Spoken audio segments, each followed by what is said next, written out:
ಇನ್ನು ಹಾಲಿನ ದರ ಏರಿಕೆ ಬಗ್ಗೆ ರಾಜಣ್ಣ ಅವರು ಮಾತನಾಡ್ತಾ ಇದ್ದಾರೆ. ಏನು ಹೇಳ್ತಾರೆ ಕೇಳ್ಕೊಂಬನ್ನಿ. ಮಧ್ಯಪ್ರದೇಶದಲ್ಲಿ 34 ರೂಪಾಯಿ 80 ಪೈಸೆ ಇದೆ, ಮಾರಾಟದ ದರ 52 ರೂಪಾಯಿ ಇದೆ. ಪಂಜಾಬಲ್ಲಿ 35 ರೂಪಾಯಿ 23 ಪೈಸೆಗೆ ಶೇಖರಣೆ ಮಾಡ್ತಾರೆ, ಮಾರಾಟ ಮಾಡ್ತಕ್ಕಂಥದ್ದು 56 ರೂಪಾಯಿ ಇದೆ. ಹಾಗೆಯೇ ಉತ್ತರ ಪ್ರದೇಶದಲ್ಲಿ ಶೇಖರಣೆ ಮಾಡತಕ್ಕಂಥ ದರ 37 ರೂಪಾಯಿ 14 ಪೈಸೆ, ಮಾರಾಟದ ದರ 56 ರೂಪಾಯಿಗೆ ಮಾರಾಟ ಇದೆ. ಮಹಾರಾಷ್ಟ್ರದಲ್ಲಿ 30 ರೂಪಾಯಿ ಶೇಖರಣೆ ಮಾಡ್ತಾರೆ, 52 ರೂಪಾಯಿ ಮಾರಾಟ ಮಾಡ್ತಾರೆ. ಗುಜರಾತ್ ಅಲ್ಲಿ 36 ರೂಪಾಯಿಗೆ 49 ಪೈಸೆ ಕೊಂಡ್ಕೊಳ್ತಾರೆ, 53 ರೂಪಾಯಿ ಮಾರಾಟ ಮಾಡ್ತಾರೆ. ಹಾಗೆಯೇ ನಮ್ಮ ಕರ್ನಾಟಕದಲ್ಲಿ ನಾವು 31 ರೂಪಾಯಿ 68 ಪೈಸೆಗೆ ಕೊಂಡ್ಕೊಳ್ತಕ್ಕಂಥದ್ದು, ನಾವು ಮಾರಾಟ ಮಾಡ್ತಕ್ಕಂಥದ್ದು 42 ರೂಪಾಯಿಗೆ 1000 ಮಿಲಿ ಲೀಟರ್. ಹಾಗೆಯೇ ಕೇರಳದಲ್ಲಿ 41 ರೂಪಾಯಿ 78 ಪೈಸೆಗೆ ಶೇಖರಣೆ ದರ ಇದೆ, ಮಾರಾಟದ ದರ 52 ರೂಪಾಯಿ ಇದೆ. ಈ ಒಂದು ಅಂಶಗಳನ್ನು ಯಾಕೆ ಹೇಳಿದ್ದೀನಿ ಅಂದ್ರೆ, ನಮ್ಮ ದೇಶದಲ್ಲಿರ್ತಕ್ಕಂಥ ಎಲ್ಲ ರಾಜ್ಯಗಳಲ್ಲಿ ನಮ್ಮನ್ನು ನಾವು ಹೋಲಿಕೆ ಮಾಡಿಕೊಂಡಾಗ ನಾವು ಕನಿಷ್ಠ ದರವನ್ನ ಹಾಲು ಉತ್ಪಾದಕರಿಗೆ ಕೊಡ್ತಾ ಇದ್ದೇವೆ, ಮತ್ತೆ ಕನಿಷ್ಠ ದರದಲ್ಲಿ ನಾವು ಗ್ರಾಹಕರಿಗೂ ಕೂಡ ಒದಗಿಸ್ತಾ ಇರ್ತಕ್ಕಂಥದ್ದು ಇಡೀ ದೇಶದಲ್ಲಿ ನಮ್ಮ ರಾಜ್ಯ ಮಾತ್ರ ಅಂತಕ್ಕಂಥದ್ದನ್ನ ಎಲ್ಲ ಗಮನಕ್ಕೂ ಕೂಡ ತರಲಿಕ್ಕೆ ಬಯಸ್ತೇವೆ. ಈ ದಿವಸ ಸಚಿವ ಸಂಪುಟದ ಸಭೆಯಲ್ಲಿ ಬಹಳ ವಿಸ್ತೃತವಾಗಿ ಚರ್ಚೆ ಆಯಿತು. ಚರ್ಚೆ ಆದಾಗ ಇದು ಹಾಲಿಗೆ ಸಂಬಂಧಪಟ್ಟಂತದ್ದು ಕರ್ನಾಟಕದ ಹಾಲು ಮಹಾಮಂಡಳ ಮತ್ತು ಜಿಲ್ಲಾ ಹಾಲು ಒಕ್ಕೂಟಗಳಿಗೆ ಸಂಬಂಧಪಟ್ಟಂತದ್ದು. ದರ ಏರಿಕೆ ಇರ್ಬೋದು, ದರ ಇಳಿಸ್ತಕ್ಕಂಥದ್ದು ಇರ್ಬೋದು. ಆದ್ರೂ ಕೂಡ ಸರ್ಕಾರದ ಮೇಲೆ ನಿರಂತರವಾಗಿ ಒತ್ತಡವನ್ನ ಎಲ್ಲ ಹಾಲು ಒಕ್ಕೂಟಗಳು ಮತ್ತು ವಿಶೇಷವಾಗಿ ರೈತರುಗಳು ಕೂಡ, ರಾಜ್ಯದ ಯಾವ ಮೂಲೆಗೆ ಹೋದ್ರೂ ಕೂಡ ರೈತ ಸಂಘದ ವತಿಯಿಂದ ಮತ್ತೆ ಇತರ ಹಾಲು ಉತ್ಪಾದಕ ರೈತರುಗಳು ಬಂದು, ಹಸು ಮೊದಲು 40,000ಕ್ಕೆಲ್ಲ ಒಂದು ಸಿಗ್ತಾ ಇತ್ತು, ಈಗ ಹಸು 75ರಿಂದ 80,000 ರೂಪಾಯಿ ಒಂದು ಹಸು ಇದೆ. ಜೊತೆಗೆ ಫೀಡ್ಸ್ ರೇಟು ಕೂಡ ಆಲ್ಮೋಸ್ಟ್ ಡಬಲ್ ಆಗಿದೆ. ಈಗೆಲ್ಲ ಹಸುಗಳಿಗೆ ಕೊಡ್ತಕ್ಕಂಥ ಆಹಾರ ಏನಿದೆ ಅದು ಕೂಡ ಡಬಲ್ ಆಗಿದೆ. ಮತ್ತೆ ನಿರ್ವಹಣಾ ವೆಚ್ಚನೂ ಕೂಡ ಜಾಸ್ತಿ ಆಗಿದೆ. ಈ ಎಲ್ಲ ಹಿನ್ನೆಲೆಯಲ್ಲಿ ಇವತ್ತು ಹಾಲು ಉತ್ಪಾದಕರಿಗೆ ನಮಗೆ ಲಾಭಾಂಶ ಇಲ್ಲ, ನಾವು ಹಾಲನ್ನ ಈ ರೀತಿ ಉತ್ಪಾದನೆ ಮಾಡಿದ್ರೆ ನಾವೆಲ್ಲ ಸಾಲದಲ್ಲಿ ಸಿಕ್ಕೊಳ್ತಾ ಇದ್ದೀವಿ, ಅದಕ್ಕೋಸ್ಕರ ಹೆಚ್ಚಿಸಬೇಕು ಅನ್ನತಕ್ಕಂಥ ಒತ್ತಡ ನಿರಂತರವಾಗಿ ಹಾಲು ಉತ್ಪಾದನೆ ಮಾಡ್ತಕ್ಕಂಥ ಹಳ್ಳಿಗಾಡಿನಲ್ಲಿರ್ತಕ್ಕಂಥ ರೈತರು ಕೂಡ ಇದೆ. ಆ ಹಿನ್ನೆಲೆಯಲ್ಲಿ ಹೆಚ್ಚು ತಡ ಆದರೂ ಕೂಡ ಇವತ್ತು ಎಲ್ಲ ಹಾಲು ಒಕ್ಕೂಟಗಳ ಒತ್ತಡಕ್ಕೆ ಮತ್ತು ರೈತರ ಒತ್ತಡಕ್ಕೆ ಮಣಿದು ಸರ್ಕಾರ 1ನೇ ತಾರೀಕು ಏಪ್ರಿಲ್ನಿಂದ 100,000 ಮಿಲಿ ಲೀಟರ್ ಹಾಲಿಗೆ 4 ರೂಪಾಯಿಗಳನ್ನ ಹೆಚ್ಚಿಸ್ತಕ್ಕಂಥ ಒಂದು ತೀರ್ಮಾನವನ್ನ ಇವತ್ತು, ಅಂದ್ರೆ ತೀರ್ಮಾನ ತೆಗೆದುಕೊಂಡಿರೋರು ಇವ್ರುಗಳು, ಹಾಲು ಮಹಾಮಂಡಲದವರು, ಒಕ್ಕೂಟದವರು. ಅವ್ರು 5 ರೂಪಾಯಿ ಕೇಳ್ತಾ ಇದ್ರು, ಕಡೆಗೆ ಸರ್ಕಾರದಲ್ಲಿ 4 ರೂಪಾಯಿ ಆದ್ರೂ ಕೂಡ ಹೆಚ್ಚಿಸ್ತಕ್ಕಂಥ ತೀರ್ಮಾನವನ್ನ 1ನೇ ತಾರೀಕಿನಿಂದ ಜಾರಿ ಬರೋ ರೀತಿಯಲ್ಲಿ ತೆಗೆದುಕೊಂಡಿದ್ದೇವೆ. ಇದನ್ನ ನಿಮ್ಮ ಮೂಲಕ ತಿಳಿಸ್ತಕ್ಕಂಥದ್ದು. ಜೊತೆಯಲ್ಲಿ ಈ ಏನು 4 ರೂಪಾಯಿ ದರವನ್ನ ಹೆಚ್ಚಿರ್ತೇವೆ, ಈ 4 ರೂಪಾಯಿಯನ್ನ ಸಂಪೂರ್ಣವಾಗಿ ರೈತರಿಗೆ ಅದನ್ನು ಮುಟ್ಟಿಸ್ಬೇಕು. ಏನೀಗ ನಮ್ಮಲ್ಲಿ ಸರಿಸುಮಾರು 31 ರೂಪಾಯಿ 68 ಪೈಸೆ ಅಂತೇಳಿ ಒಂದು ಆವರೇಜ್ ವರ್ಕೌಟ್ ಮಾಡಿದ್ದೇವೆ. ಮುಂದಕ್ಕೆ ರೈತರಿಗೆ ಇದ್ರ ಜೊತೆಗೆ 4 ರೂಪಾಯಿ ಸೇರುತ್ತೆ. ಈ ರೀತಿಯ ಒಂದು ತೀರ್ಮಾನ ಹಾಲು ಉತ್ಪಾದಕರಿಗೆ ಅನುಕೂಲ ಆಗಲಿ ಅಂತಕ್ಕಂಥದ್ದು ಇರ್ಬೋದು. ನಮಗೂ ಕೂಡ ಗ್ರಾಹಕರು ಏರಿದ್ದಾರೆ, ಅವರು ಕೂಡ ಬಸ್ ದರ ಏರಿಸಿದ್ರು, ಮೆಟ್ರೋ ದರ ಏರಿಸಿದ್ರು, ಈಗ ಹಾಲಿನ ದರನ್ನು ಕೂಡ ಏರಿಸ್ಬಿಟ್ಟಿದ್ದಾರೆ ಅಂತಕ್ಕಂಥ ಒಂದು ಟೀಕೆ ಟಿಪ್ಪಣಿಗಳು ಕೂಡ ಬರ್ತಕ್ಕಂಥದ್ದು ಸರ್ವೇ ಸಾಮಾನ್ಯ. ಆದಾಗ್ಯೂ ಕೂಡ ಇದರಲ್ಲಿ ಸರ್ಕಾರದ ಯಾವುದೇ ಹಣ ಸಂಪಾದನೆ ಮಾಡ್ತಕ್ಕಂಥದ್ದಾಗ್ಲಿ ಅಥವಾ ಯಾವುದೇ ಒಂದು ರೀತಿಯಲ್ಲಿ ಸರ್ಕಾರದ ಯಾವುದೇ ರೀತಿಯ ಲಾಭ ನಷ್ಟದ ಯೋಚನೆ ಅಲ್ಲ. ಇದು ಹಾಲು ಉತ್ಪಾದಕರಿಗೆ ಕೊಡ್ತಕ್ಕಂಥ ಒಂದು ಸೌಲಭ್ಯ ಅಂತ ಹೇಳಿ ಈ ಸಂದರ್ಭದಲ್ಲಿ ನಾನು ತಮ್ಮ ಮೂಲಕ ಈ ಭಾಗದ ಅಂದ್ರೆ ಈ ನಮ್ಮ ರಾಜ್ಯದ ಹಾಲು ಉತ್ಪಾದಕರಿಗೆ ಈ ಸಂದೇಶವನ್ನ ಸರ್ಕಾರದ ವತಿಯಿಂದ ಕೊಡ್ತಕ್ಕಂಥ ಜೊತೆಯಲ್ಲಿ ಗ್ರಾಹಕರಿಗೂ ಕೂಡ ನಾವು ಸ್ವಲ್ಪ ಅನಾನುಕೂಲ ಆಗುತ್ತೆ ಅಂತಕ್ಕಂಥದ್ದನ್ನು ಒಪ್ತೇನೆ. 4 ರೂಪಾಯಿ 1,000 ಮಿಲಿಲೀಟರ್ ಹಾಲಿಗೆ ಹೆಚ್ಚಿಸ್ತಕ್ಕಂಥದ್ದು ಅಂತ ಹೇಳಿದ್ರೆ ಅವ್ರಿಗೂ ಕೂಡ ಸ್ವಲ್ಪ ಅಸಮಾಧಾನ ತೊಂದರೆ ಆಗುತ್ತೆ ಅಂತಕ್ಕಂಥದ್ದು ನಿರ್ವಿವಾದ. ಆದರೂ ಕೂಡ ನಾವು ಏನು 4 ರೂಪಾಯಿಯನ್ನು ಹೆಚ್ಚಿಸಿರ್ತಕ್ಕಂಥ ಹಣ ಪೂರ್ಣವಾಗಿ ರೈತರಿಗೆ ಇದನ್ನ ನಾವು ತಲುಪಿಸ್ತಕ್ಕಂಥ ಹಿನ್ನೆಲೆಯಲ್ಲಿ ಅವರೆಲ್ಲರೂ ಕೂಡ ಸಹಕಾರ ಕೊಡಬೇಕು ಗ್ರಾಹಕರು ಅಂತಕ್ಕಂಥ ಮನವಿಯನ್ನು ಕೂಡ ಈ ಸಂದರ್ಭದಲ್ಲಿ ಮಾಡಲಿಕ್ಕೆ ಬಯಸ್ತೇನೆ. ಏಪ್ರಿಲ್ 1ರಿಂದ ಫೂಲ್ ಮಾಡ್ತಾ ಇಲ್ಲ. ಯಾರ ಜನರಿಗೆ ಫೂಲ್ ಮಾಡ್ತಾ ಇದ್ರೆ ಹೇಳಿ, ರೈತರಿಗೆ ಏನಾಗ್ತದೆ? ಯಾಕೆ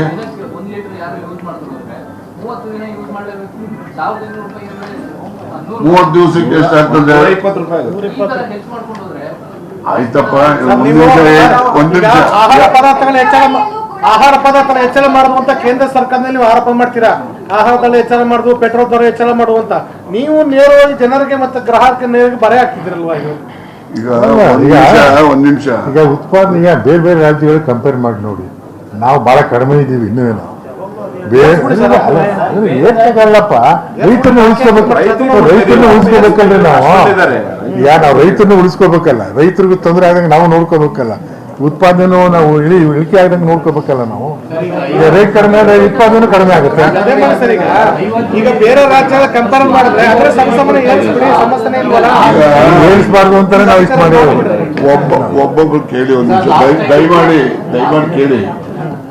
ನಿಮ್ಗೆ ಈ ಒಂದು ಇದನ್ನ ಅಂಕಿ ಸಂಖ್ಯೆ ಕೊಟ್ಟಿದ್ದೀವಿ.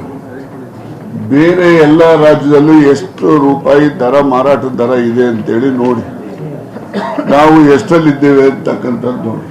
ಹಾಗೇನೆ ರೈತರಲ್ಲಿ ನಾವು ಪ್ರೊಕ್ಯೂರ್ಮೆಂಟ್ ರೇಟನ್ನು ಕೂಡ ಎಷ್ಟಿದೆ ಅಂತ ನೋಡಿ. ರೈತರು ಕೊಡ್ತಕ್ಕಂಥದ್ದು ಕಡಿಮೆ ಕೊಡ್ತಾ ಇದ್ದೀವಿ. ಈ ಕಡೆ ಗ್ರಾಹಕರಿಗೂ ಕೂಡ ಕಡಿಮೆ ರೇಟಲ್ಲಿ 4 ರೂಪಾಯಿ ಹೆಚ್ಚು ಮಾಡಿದ್ರು ಕೂಡ ನಾವು ಎಲ್ಲಿ ಬರ್ತೇವೆ ನೋಡ್ಕೊಳ್ಳಿ. 46 ರೂಪಾಯಿಗೆ ಬರ್ಬೋದು ನಾವು. 42 ಇದೆ, 46ಕ್ಕೆ ಬರ್ತೀವಿ ನೋಡಿ. 60 ರೂಪಾಯಿ ಇದೆ ಅಸ್ಸಾಂದಲ್ಲಿ, 56 ರೂಪಾಯಿ ಇದೆ ಹರಿಯಾಣದಲ್ಲಿ, 60 ರೂಪಾಯಿ ಪಕ್ಕದ ಆಂಧ್ರ ಪ್ರದೇಶದಲ್ಲಿದೆ. ಅದನ್ನು ನೋಡಿಕೊಂಡು ನಾವು ರೈತರಿಗೆ ಕೊಡ್ತಕ್ಕಂಥ ಬೆಲೆ ನಾವು ಏನ್ ಕೊಡ್ತಾ ಇದೀವಿ, ಅದು ರೈತರು ಕೂಡ ಆರ್ಥಿಕವಾಗಿ ಸದೃಢ ಆಗ್ಬೇಕಲ್ಲ.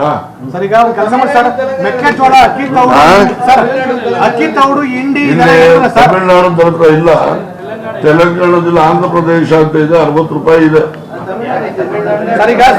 ತಮಿಳುನಾಡಲ್ಲೂ ಕೂಡ ಇಡೀ ರಾಜ್ಯದಲ್ಲಿ, ಇಡೀ ದೇಶದಲ್ಲಿ ನಮ್ಮದು ಕಡಿಮೆ. ಅಲ್ಲೂ ಕೂಡ 46 ರೂಪಾಯಿ ಇದೆ ತಮಿಳುನಾಡು. ಸರ್, ಈಗ ನಿಮ್ಮಲ್ಲಿ KMF ಅಲ್ಲಿ ಇರ್ಬೋದು, ಒಕ್ಕೂಟಗಳಿರ್ಬೋದು, ನಷ್ಟವನ್ನ ತಪ್ಪಿಸಿ ನೀವು ಅದನ್ನ ಏನು ಲಾಭ ದೃಷ್ಟಿ ತರಬೇಕು ಅಂತ ಒಂದು. ಅಲ್ಲಿ ಆಗ್ತಿರುವಂತ ಸೋರಿಕೆ ತಡೆಗಟ್ಟಿದ್ರೆ ಮತ್ತೆ ಈಗ ನೀವು ಬೇರೆ ಬೇರೆ ರಬ್ಬರ್ ಯಂತ್ರ ಇರ್ಬೋದು ಅಥವಾ ಈ ತೌಡು ಇರ್ಬೋದು,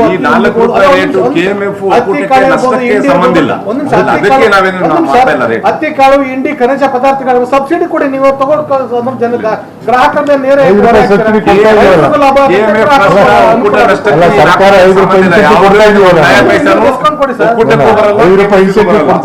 ನೇರವಾಗಿ ರೈತರಿಗೆ ಕೊಡ್ತಾರೆ. ಇದರಲ್ಲಿ ಯಾವ ಒಕ್ಕೂಟಕ್ಕೂ 4 ರೂಪಾಯಿ ಪ್ಯಾಕೆಟ್ಗೆ ಜಾಸ್ತಿ ಮಾಡಿ ಲಾಸ್ಟ್ ಟೈಮ್ ನಾವು ಈಗ ಅದು ಕೂಡ ಡಿಡಕ್ಟ್ ಆಗುತ್ತಾ?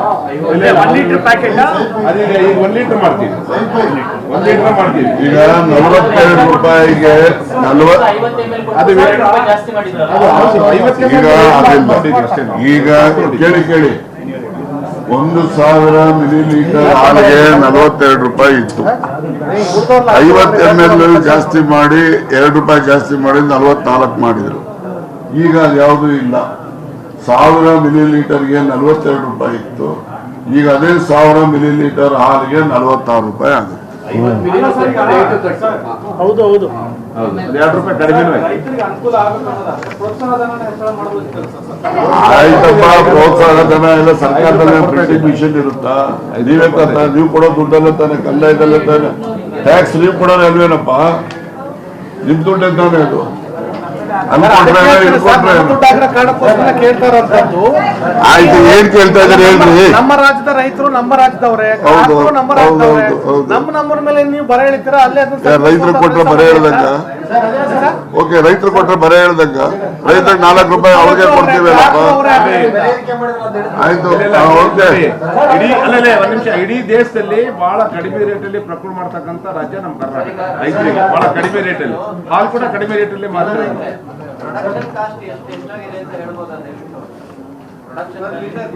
ಆಮೇಲೆ ನಿರ್ವಹಣಾ ವೆಚ್ಚಗಳು ಕೂಡ ಬಹಳಷ್ಟು ಕಡೆಗಳಲ್ಲಿ ಒಕ್ಕೂಟಗಳು ಜಾಸ್ತಿ ಆಗ್ತದೆ, ಕಡಿಮೆ ಮಾಡಿ ಅಂತ ಸಿಎಂ ನೆನ್ನೆ ಸಭೆಯಲ್ಲಿ ಹೇಳಿದ್ರು ಅಂತ, ಅದ್ರ ಬಗ್ಗೆ ಏನಾದ್ರು ಮಾಹಿತಿ ಇಲ್ಲ? ಅದು ಪಾಲನೆ ಮಾಡ್ತೀವಿ, ಸಿಎಂ ಸಾಹೇಬ್ರೆ ಏನ್ ಹೇಳಿದ್ರು ಪಾಲನೆ ಮಾಡ್ತೀವಿ. ಒಕ್ಕೂಟಗಳು ಬೇಕಾಬಿಟ್ಟಿಯಾಗಿ ನಿರ್ವಹಣಾ ವೆಚ್ಚನ ಜಾಸ್ತಿ ಮಾಡ್ಕೊಂಡು ಈಗ ಗ್ರಾಹಕರಿಗೂ ಬರೆಯಲು ಎಲ್ಲಿ ಏನು ಬೇಕಾಬಿಟ್ಟು ಅಲ್ಲಪ್ಪ, ಈ 4 ರೂಪಾಯಿ ಜಾಸ್ತಿ ಮಾಡೋದ್ರಿಂದ ಯಾವ ಒಕ್ಕೂಟಕ್ಕೆ ಏನು 1 ಪೈಸೆ ಬರಲ್ವಲ್ಲ.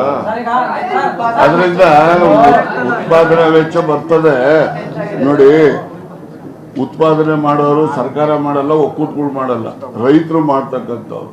ಮೊದಲು 40,000 ರೂಪಾಯಿಗೆಲ್ಲ ಒಂದು ಹಸು ಬರ್ತಾ ಇತ್ತು, ಈಗ 70,000, 75,000 ಇದೆ, 1 ಲಕ್ಷನೂ ಇದೆ. ಫೀಡ್ಸ್ ಎಲ್ಲ ಮೊದಲು 400 ರೂಪಾಯಿ ಸಿಗ್ತಾ ಇದ್ದಕ್ಕೆಲ್ಲ 700 ರೂಪಾಯಿ ಆಗಿದೆ.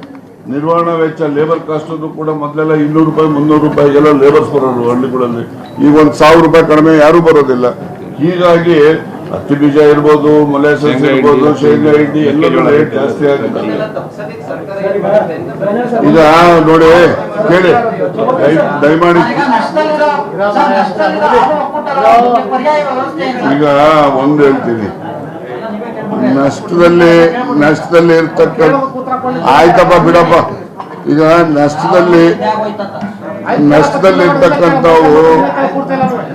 ನಷ್ಟದಲ್ಲಿರ್ತಕ್ಕಂಥ ಒಕ್ಕೂಟಗಳಲ್ಲಿ ಅತಿ ಹೆಚ್ಚು ನಷ್ಟ ಇರ್ತಕ್ಕಂಥದ್ದು ಬಿಜಾಪುರ, ಹಾವೇರಿನಲ್ಲಿ ಕಡಿಮೆ 1.5 ಕೋಟಿ 2 ಕೋಟಿ ಇದೆ. ಅಲ್ಲಿ 20 ಕೋಟಿ 48 ಲಕ್ಷ ಏನೋ ನಷ್ಟ ಇದೆ. ಮೊನ್ನೆ ಮೂರು ಒಕ್ಕೂಟಗಳು ಅದರಲ್ಲಿ ಹೈಯೆಸ್ಟ್ ಇದೆ, ಇದೆಲ್ಲ ಕಡಿಮೆ ಇದಾವೆ. ಇದೆಲ್ಲ 16 ಒಕ್ಕೂಟ, ಕೋಲಾರ ಚಿಕ್ಕಬಳ್ಳಾಪುರ ಆದ ಮೇಲೆ 16 ಆಯ್ತು, ಮೊದಲು 15 ಇದ್ದಿದ್ದು. 13 ಒಕ್ಕೂಟ ಲಾಭದಲ್ಲಿದ್ದಾವೆ. ಮೊನ್ನೆ ಮುಖ್ಯಮಂತ್ರಿಗಳು ಅಧ್ಯಕ್ಷರನ್ನ ಮತ್ತೆ ಅಲ್ಲಿನ ವ್ಯವಸ್ಥಾಪಕ ನಿರ್ದೇಶಕರನ್ನೆಲ್ಲ ಕರೆಸಿ ಒಕ್ಕೂಟವಾರು ಅವರು ಎಲ್ಲನೂ ಕೂಡ ರಿವ್ಯೂ ಮಾಡಿದ್ದಾರೆ.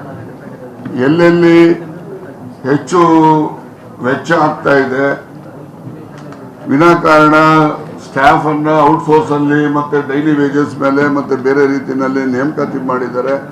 ಅವೆಲ್ಲವನ್ನು ಕೂಡ ರದ್ದು ಮಾಡಿ, ಏನು ಮ್ಯಾನೇಜ್ಮೆಂಟ್ ಕಾಸ್ಟ್ ಇರ್ತಕ್ಕಂಥದ್ದು, ಪರ್ಮಿಸಿಬಲ್ ಲಿಮಿಟ್ ಇರ್ತಕ್ಕಂಥದ್ದು 2% ಆಫ್ ದೇರ್ ಟರ್ನ್ ಓವರ್. ಆದರೆ ಕೆಲವು ಜಾಸ್ತಿ ಇದಾವೆ, ಅದನ್ನೆಲ್ಲವೂ ಕೂಡ ಇನ್ನು 6 ತಿಂಗಳಲ್ಲಿ 3 ತಿಂಗಳಲ್ಲಿ ಎಷ್ಟು ಕಡಿಮೆ ಮಾಡಬೇಕು ಅಂತಕ್ಕಂಥದ್ರ ಬಗ್ಗೆನೂ ಕೂಡ ಕಟ್ಟುನಿಟ್ಟಿನ ಸೂಚನೆಯನ್ನ ಕೊಟ್ಟಿದ್ದಾರೆ.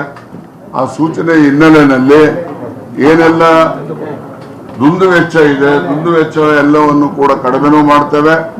ಮತ್ತೆ ಮಾಡತಕ್ಕಂಥದ್ದಕ್ಕೆ ಸೂಚನೆಯನ್ನ ಮುಖ್ಯಮಂತ್ರಿಗಳು ಕೊಟ್ಟಿರೋ ಹಿನ್ನೆಲೆಯಲ್ಲಿ ಕಡಿಮೆ ಮಾಡಲೇಬೇಕಾಗ್ತದೆ. ಮತ್ತು ಅದು ಜೊತೆಯಲ್ಲಿ ಇನ್ನೂ ಒಂದು ಮುಂದೆ ಹೋಗಿ ಹೇಳಬೇಕು ಅಂತ ಹೇಳಿದ್ರೆ, ಮುಂದಿನ ದಿನಮಾನಗಳಲ್ಲಿ ರೈತರಿಗೂ ಕೂಡ ಯಾವುದೇ ರೀತಿಯ ಅನ್ಯಾಯ ಆಗಬಾರ್ದು, ಅವ್ರಿಗೂ ಕೂಡ ಲಾಭದ. ಇವತ್ತು ರೈತರಿಗೆ ಇದು ಒಂದು ಪ್ರಮುಖ ಉಪಕಸುಬಿದು. ಸಿಲ್ಕ್ ಯಾವ ರೀತಿ ನಮ್ಮ ರೈತರು ಉಪಕಸುಬಾಗಿ ಅದನ್ನ ಒಪ್ಕೊಂಡಿದ್ದಾರೋ, ಅದೇ ರೀತಿ ಇವತ್ತು ಹೆಚ್ಚಿನ ಸಂಖ್ಯೆಯಲ್ಲಿ ರಾಜ್ಯದಲ್ಲಿ ಇವತ್ತು ಹೈನುಗಾರಿಕೆಯನ್ನು ಉಪಕಸುಬಾಗಿ ರೈತರು ಸ್ವೀಕಾರ ಮಾಡಿದ್ದಾರೆ. ಇದರಿಂದ ಅವರಿಗೆ ನಿರಂತರವಾಗಿ ಬಂಡವಾಳ ಹಣ ಅವರಿಗೆ ದೊರಕೋದ್ರಿಂದ ಹಳ್ಳಿಗಾಡಿನಲ್ಲೂ ಆರ್ಥಿಕ ಚಟುವಟಿಕೆ ನಡೀಲಿಕ್ಕೂ ಕೂಡ ಸಾಧ್ಯ ಆಗಿದೆ. ಆದ್ರಿಂದ ಹೈನುಗಾರಿಕೆಗೆ ಹೆಚ್ಚು ಪ್ರೋತ್ಸಾಹ ಕೊಡ್ತಕ್ಕಂಥದ್ದು ಸರ್ಕಾರದ ನಿಲುವು ಕೂಡ ಇದೆ. ಪ್ರೋತ್ಸಾಹ ಧನ ಹಿಂದೆ ಯಡಿಯೂರಪ್ಪನವ್ರ ಕಾಲದಲ್ಲಿ 2 ರೂಪಾಯಿ ಇತ್ತು. ಸನ್ಮಾನ್ಯ ಸಿದ್ದರಾಮಯ್ಯನವರು ಬಂದ ಮೇಲೆ 5 ರೂಪಾಯಿಗೆ ಹೆಚ್ಚಿದ್ದಾರೆ. ಒಂದಷ್ಟು ಹಣ ಇನ್ನೂ ರೈತರಿಗೆ ಬಿಡುಗಡೆ ಆಗಬೇಕಾಗಿರ್ತಕ್ಕಂಥ ಪ್ರೋತ್ಸಾಹ ಧನ ಬಿಡುಗಡೆ ಆಗ್ತಕ್ಕಂಥದ್ದು ಬಾಕಿನೂ ಇದೆ. ಹಿಂದೆ ಆ ಒಂದು ಬಿಜೆಪಿ ಸರ್ಕಾರದಲ್ಲಿ ಏನೆಲ್ಲ ಬಾಕಿ ಉಳಿಸೋದಿದ್ರು 500 ಚಿಲ್ಲರೆ ಕೋಟಿ ಹಣ 700 ಚಿಲ್ಲರೆ ಕೋಟಿ ಹಣ ಬಾಕಿ ಉಳಿಸೋದಿದ್ರು ಅದನ್ನು ಸಿದ್ದರಾಮಯ್ಯನವರು ಮುಖ್ಯಮಂತ್ರಿಗಳಾಗಿ ಬಂದ ಮೇಲೆ ಅದನ್ನೆಲ್ಲನೂ ಕೂಡ ಬಿಡುಗಡೆ ಮಾಡಿದ್ದಾರೆ. ಈಗ ಸರಿಸುಮಾರು ಒಂದು 500-600 ಕೋಟಿ ಬಾಕಿ ಇರಬಹುದು. ಮೊನ್ನೆ 200 ಕೋಟಿ ಮಾಡಿದ್ದಾರೆ. ಮೊನ್ನೆ 200 ಕೋಟಿ ಮಾಡಿದ್ದಾರೆ. ಈಗ 4 ದಿವಸದ ಮುಂಚೆ 200 ಕೋಟಿ ಬಿಡುಗಡೆ ಮಾಡಿದ್ದಾರೆ. ನಿನ್ನೆ ಸಭೆಯಲ್ಲೂ ಕೂಡ ಎಲ್ಲ ಅಧ್ಯಕ್ಷಗಳು ಎಲ್ಲರೂ ಕೂಡ ಪ್ರಸ್ತಾಪ ಮಾಡಿದ್ರು. ನಮ್ಮ KMF ಅಧ್ಯಕ್ಷರನ್ನು ಮಾಡಿದ್ರು. ನಮ್ಮ ಸಚಿವರು ಕೂಡ ಮುಖ್ಯಮಂತ್ರಿಗಳ ಮೇಲೆ ಅದರ ಹೆಚ್ಚು ಒತ್ತಡವನ್ನು ತಂದ ಹಿನ್ನೆಲೆಯಲ್ಲಿ ಇವತ್ತು ಕ್ಯಾಬಿನೆಟ್ನಲ್ಲಿ ಹೇಳಿದ್ದಾರೆ ಆದಷ್ಟು ಜಾಗ್ರತೆ ಆ ಹಣನೂ ಕೂಡ ಬಿಡುಗಡೆ ಮಾಡಿಕೊಡ್ತೇನೆ ಅಂತಕ್ಕಂಥದ್ದು ಹೇಳಿದ್ದಾರೆ. ನಮ್ಮ ಸರ್ಕಾರ ರೈತರ ಪರವಾಗಿ ಇರ್ತಕ್ಕಂಥ ಸರ್ಕಾರ. ಅದೇ ಜೊತೆನಲ್ಲಿ ಗ್ರಾಹಕರಿಗೂ ಕೂಡ ಹೆಚ್ಚು ಹೊರೆ ಆಗದ ರೀತಿಯಲ್ಲಿ ಎಚ್ಚರಿಕೆಯನ್ನು ವಹಿಸ್ತಕ್ಕಂಥ ತೀರ್ಮಾನವನ್ನು ತೆಗೆದುಕೊಂಡಿದ್ದಾರೆ. ನಾನಷ್ಟೇ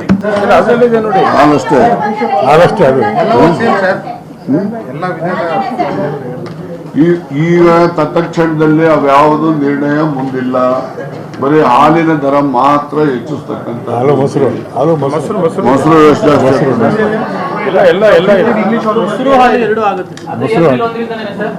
ಎಲ್ಲ ದರ ಹೆಚ್ಚಳ ಏಪ್ರಿಲ್ 1ರಿಂದಾನೆ.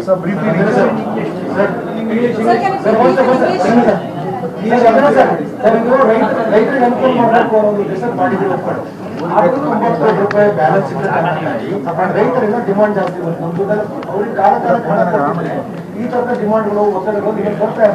ನೋಡಿ, ಇನ್ಸೆಂಟಿವ್ಗೂ ಇದಕ್ಕೂ ಸಂಬಂಧ ಇಲ್ಲ.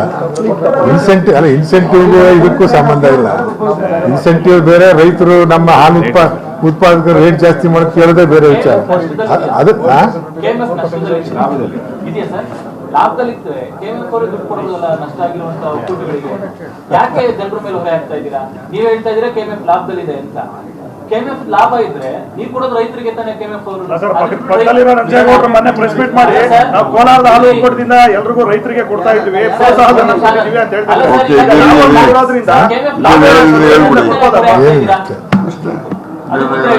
KMF ಲಾಭದಲ್ಲಿದೆ ಅಂತ ನೀವು ಹೇಳಿದ್ರಿ. ಈಗ ಮತ್ತೆ ಜನರ ಮೇಲೆ ಹಾಕೋತಾರ ಅವರು ಇದೆಲ್ಲ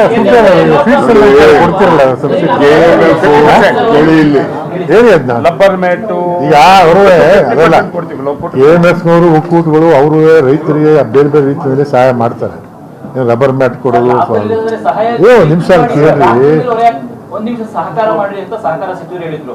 ಬಸ್ ದರ ಏರಿಕೆ ಮಾಡಿದೀರಾ, ಸ್ಟಾಂಪ್ ಡ್ಯೂಟಿ ಏರಿಕೆ ಮಾಡಿದೀರಾ, ಕರೆಂಟ್ ಬಿಲ್ ಏರಿಕೆ ಮಾಡಿದೀರಾ, ನೀರ್ ಬಿಲ್ ಏರಿಕೆ ಮಾಡಕ್ ಹೊರಟಿದ್ದೀರಾ. ಎಲ್ಲ ಜಾಸ್ತಿ ಏರಿಕೆ ಮಾಡಕ್ಕೂ ಕಾರಣಗಳಿದಾವಲ್ಲಪ್ಪ. ಏನು ಅದರಿಂದ ಒಕ್ಕೂಟಗಳು ಅವರ ರೀತಿಯಲ್ಲಿ ಅವ್ರವ್ರ ಬೇಗ ಇನ್ಸೆಂಟಿವ್ ಎಲ್ಲ ಕೊಡ್ತಾ ಇದ್ದಾರೆ. ಸಹಕಾರ ಕೊಡಿ ಅಂದ್ರೆ ಹಾಲ್ದಾದ್ರೆ ಕೊಡ್ತಿದ್ರು ಜನ, ಎಲ್ಲ ಜಾಸ್ತಿ ಮಾಡ್ಕೊಂಡು ಕೂತಿದ್ರು. ಯಾವ್ದು ಸಹಕಾರ ಕೊಡ್ಬೇಕು ನೀವು ಹೇಳಿ ಸರ್ ಜನ. ಅಲ್ಲಪ್ಪ, ರೈತರನ್ನು ಉಳಿಸ್ಕೋಬೇಕಲ್ಲ ನಾವು. ಬರೀ ಅಲ್ಲಲ್ಲ, ಈಗ ಬರೀ ಗ್ರಾಹಕರ ಗಮನ ಇಟ್ಕೊಂಡು ಮಾತಾಡ್ತೀರಿ, ರೈತರ ಗಮನ ಇಟ್ಕೊಂಡು ಮಾತಾಡಿ. ಸ್ವಲ್ಪ ರೈತರಿಗೆ ಕೊಡೋದು ಬೇಡ. ಸರ್, ರೈತರು ಬಹಳ ಕಷ್ಟದಲ್ಲಿದ್ದಾರೆ ಸರ್. ರೈತರು KMF 100 ಕೋಟಿ ರೂಪಾಯಿ KMF ಇಂದ 100 ಕೋಟಿ ರೂಪಾಯಿ ಕೊಡ್ತೀವಿ ನಾವು. ಯೂನಿಯನ್ಗಳಲ್ಲಿ ಸಬ್ಸಿಡಿಗಳು ಎಲ್ಲ ಕೊಡ್ತೀವಿ. ಜಾಸ್ತಿ ಲಾಭದಲ್ಲಿ ಇರ್ಬೇಕಾದಾಗ ಜನರ ಮೇಲೆ ಯಾಕೆ ಹಾಕ್ತೀರಾ? 2 ರೂಪಾಯಿ ಜನರ ಮೇಲೆ ಹಾಕಿ ಅಂದ್ರೆ ಈಗ ನೀವು ರೈತರಿಗೆ ಕೊಡಬಾರ್ದು ಅಂತ ನಿಮ್ಮ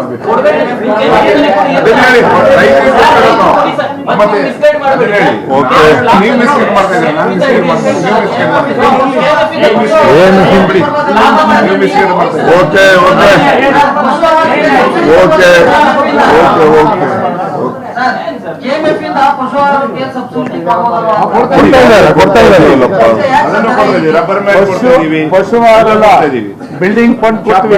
ಎಲ್ಲ ಹಾಲು ಉತ್ಪಾದಕರ ಸಹಕಾರ ಸಂಘ ಸ್ವಂತ ಕಟ್ಟಡ ಕಟ್ಕೊಂಡಿಗೆ